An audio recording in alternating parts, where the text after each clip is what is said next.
Hello friends, എല്ലാവർക്കും എൻ്റെ YouTube ചാനലായ tips four അവറിലേക്ക് സ്വാഗതം. അപ്പോൾ ഞാൻ ചാനലിൻ്റെ പേരൊന്ന് മാറ്റിയിട്ടുണ്ട്, സിമ്പിൾ ടിപ്സ് എന്ന് മാറ്റി ടിപ്സ് ഫോർ അവർ ആക്കിയിട്ടുണ്ട്. അപ്പോൾ എല്ലാവരും എൻ്റെ ചാനൽ സബ്സ്ക്രൈബ് ചെയ്യുക, തൊട്ടടുത്ത ബെല്ലൈക്കൺ കൂടി ക്ലിക്ക് ചെയ്യുക. അപ്പോൾ ചാനലിൻ്റെ പുതിയ ലോഗമാണിത്. അപ്പോൾ ഇന്ന് നിങ്ങളെ ഞാൻ പരിചയപ്പെടുന്നത്, എല്ലാവരും വീട്ടിലെ ഗ്യാസ് സ്റ്റവ് ഉപയോഗിക്കുന്നവരാണല്ലോ. കുറച്ച് നാൾ കഴിയുമ്പോഴത്തേക്കും അതിൻ്റെ ഫ്ലെയിം കുറഞ്ഞു പോകാറുണ്ട്. അപ്പോൾ നമുക്ക് തന്നെ ഇത് സ്വയം ശരിയാക്കാവുന്നേ ഉള്ളൂ. റിപ്പയറിങ് ചെയ്യുന്ന ആളെ വിളിച്ച് വെറുതെ കാശ് കളയണ്ട. അപ്പോൾ വീഡിയോയിൽ കണ്ടതുപോലെ ഇത് കണ്ടോ, അടുപ്പിൽ തീ കുറവാണ്. അപ്പോൾ ഞാനിതെങ്ങനെ തീ കൂട്ടിയെടുക്കാമെന്ന് കാണിച്ചാൽ. ഞാനിന്നിവിടെ ഉപയോഗിക്കുന്നത് ഗ്ലാസ് ടോപ്പ് സ്റ്റവാണ്. ആദ്യം റെഗുലേറ്റർ ഓഫ് ചെയ്യുക. അതിനുശേഷം റെഗുലേറ്ററും സിലിണ്ടറും തമ്മിലുള്ള കണക്ഷൻ വെച്ചെത്തിക്കുക.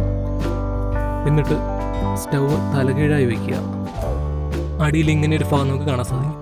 അപ്പോൾ ബർണറിൻ്റെ പൈപ്പും ഗ്യാസ് വരുന്ന പൈപ്പും തമ്മിൽ കണക്ട് ചെയ്തൊരു സ്ക്രൂ ഉണ്ടായിരിക്കും. ആ സ്ക്രൂ നമ്മൾ ആദ്യം അഴിക്കണം. അതഴിച്ചതിന് ശേഷം നമ്മുടെ അലൂമിനിയത്തിൻ്റെ പൈപ്പ് ചെറുതായിട്ട് ബർണറിൻ്റെ പൈപ്പിൽ നിന്ന് അകത്തി കൊടുക്കുക. വളരെ കെയർഫുള്ളായിട്ട് ചെയ്യണം. അകത്തി കൊടുത്തതിന് ശേഷം ചെറുതായിട്ടൊന്ന് ഉയർത്തുക.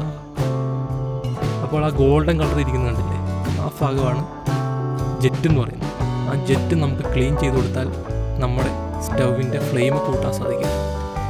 ജെറ്റ് എന്ന് പറയുന്നത് ഒരു ഗോൾഡൻ കളറ് നട്ടാണ്.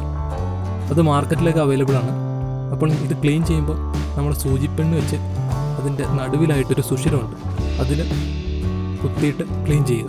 അപ്പോൾ അതിൽ പൊടിയൊക്കെ ഇരിപ്പുണ്ടായിരിക്കും, പൊടിയും കരടൊക്കെയാണ്. അപ്പോൾ അത് പൊക്കോളും.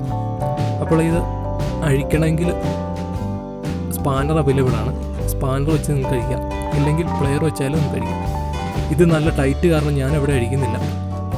അതിനുശേഷം പഴയതുപോലെ തന്നെ നമ്മുടെ ബർണറിലേക്ക് കയറ്റി ടൈറ്റ് ചെയ്യുക, സ്ക്രൂ ഇട്ട് ടൈറ്റ് ചെയ്യുക. ഞാനിവിടെ കൈവച്ചാണ് ടൈറ്റ് ചെയ്യുന്നത്. അപ്പോൾ നിങ്ങൾ ചെയ്യുമ്പോൾ സ്ക്രൂ ഡ്രൈവർ ഉപയോഗിച്ച് ടൈറ്റ് ചെയ്യുക. അതിനുശേഷം സ്റ്റൗ നേരെ വയ്ക്കുക. അതിനുശേഷം റെഗുലേറ്റർ സിലിണ്ടർ നമ്മൾ കണക്ട് ചെയ്യുക, റെഗുലേറ്റർ ഓൺ ചെയ്യുക, എന്നിട്ട് കത്തിച്ച് നോക്കുക. അപ്പോൾ ഞാൻ കത്തിച്ചിട്ടുണ്ട്. ആദ്യം ഉണ്ടതിനേക്കാൾ വെക്കാൻ നല്ല തീയുണ്ട്. ഇപ്പോൾ ഇങ്ങനെ നമുക്ക് ഫ്ലെയിം ഇൻക്രീസ് ചെയ്യാൻ സാധിക്കും. ഇങ്ങനെ ആരുടെയും സഹായമില്ലാതെ നമുക്ക് തന്നെ സ്റ്റൗവിൻ്റെ ഫ്ലെയിം കൂട്ടാൻ സാധിക്കും. അപ്പോൾ ആർക്കെങ്കിലും എന്തെങ്കിലും സംശയം ഉണ്ടെങ്കിൽ ഞാൻ എൻ്റെ മെയിൽ ID ഡിസ്ക്രിപ്ഷനിൽ കൊടുത്തിട്ടുണ്ട്, അതിലേക്ക് മെയിൽ ചെയ്താൽ മതി. വീഡിയോ കണ്ട എല്ലാ കൂട്ടുകാർക്കും നന്ദി. ഇപ്പോൾ എൻ്റെ വീഡിയോ ഇഷ്ടമായെങ്കിൽ ലൈക്ക് ചെയ്യുക, ഷെയർ ചെയ്യുക. അതിലും സബ്സ്ക്രൈബ് ചെയ്യുന്നുണ്ടെങ്കിൽ ദയവായി സബ്സ്ക്രൈബ് ചെയ്യുക. തൊട്ടടുത്ത ബെല്ലൈക്കൺ